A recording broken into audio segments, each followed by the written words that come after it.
Okay, ayan guys. Ito nga po si number 18 ng ating pull-out faucet. So, siya nga guys is may tank na nga po yung kasama pampabigat kapag dumating sa inyo.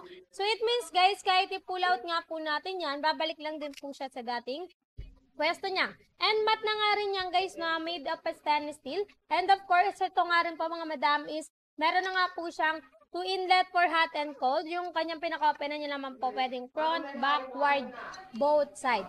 Ayan guys, yung number 18 sa ating yellow basket. Ganyan po yung itsura niya. 18 sa ating yellow basket. Ganyan po yung itsura niya.